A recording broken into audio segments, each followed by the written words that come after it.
যতদিন আন্দোলন হচ্ছে ততদিন কিছু করা যাবে না। বহুত অসুবিধা হচ্ছে, আমরা গরিব লোক, বহুত অসুবিধা হচ্ছে। ওদের কথাগুলো দিদি যদি একটু শুনতো, তাড়াতাড়ি করে মানুষগুলো চিকিৎসাও পেত।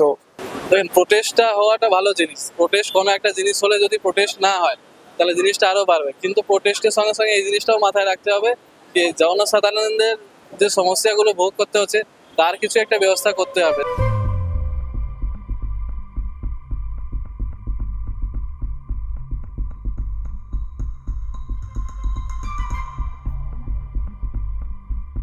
No safety, no duty. No safety, no duty. No safety, no duty. No safety, no duty.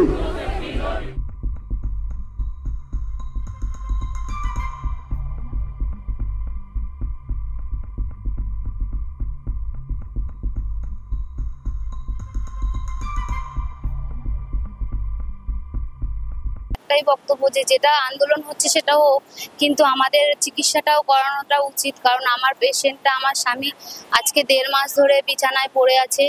তো একটা বড় ওটি হবে, তো সব রিপোর্ট করতে দিয়েছে আমাকে। আজকে রিপোর্ট নেওয়ার ডেট ছিল, রিপোর্ট নিতে এসে দেখছি সব বন্ধ। রিপোর্ট নিয়েই তারপরে অপারেশনটা হওয়ার কথা। এখন পেটে পাইপ দেওয়া আছে, উনি বিছনা সজ্জা হয়ে রয়েছে।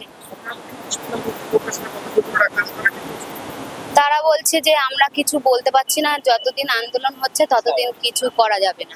এখন তো এই জড়িত থেকে মুক্তি পেতে গেলে যেটা চাচ্ছে ডাক্তাররা স্টাফ করেছে আজকের প্রায় 5 দিন ধরে, তা ওদের কথাগুলো দিদি যদি একটু শুনতো, তাড়াতাড়ি করে মানুষগুলো চিকিৎসাও পেত।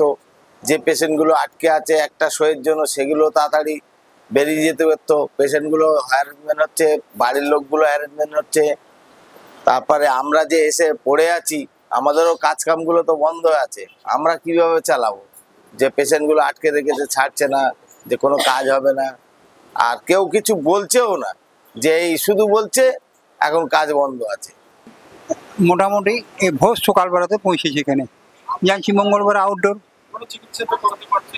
না, এখন পর্যন্ত কোনো চিকিৎসা করতে পারছি না। মানে সেটা আমি বলছি, মানে আমাদের এখান থেকে এরোলজি ডিপার্টমেন্টের আমাদের বাঁকুড়ায় যায় ডাক্তারবাবু, ওনাকে আমি ট্রিটমেন্ট করিয়েছিলাম। হ্যাঁ হ্যাঁ, এখান থেকে যায়।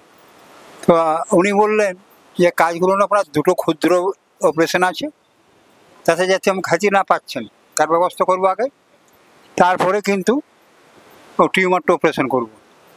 হ্যাঁ, এটা কলকাতায় আসতে হবে। হ্যাঁ, না এখন এই দুর্ঘটনা ঘটার বাদ দিয়ে কোনো কিছু পাচ্ছি না। কষ্ট পাচ্ছি, আমরা বহুত কষ্ট পাচ্ছি।